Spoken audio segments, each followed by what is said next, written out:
निशुम्भ शुम्भ गर्जनी प्रचण्ड मुण्ड खण्डिनी वने रणे प्रकाशिनी भजामि विन्ध्यवासिनी।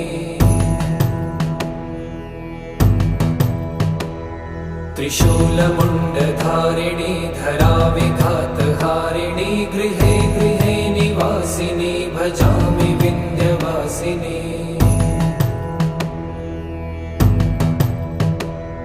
दरिद्र दुःखहारिणी सदा विभूतिकारिणी वियोगशोकहारिणी भजामि विन्ध्यवासिनी। लसत्सुलो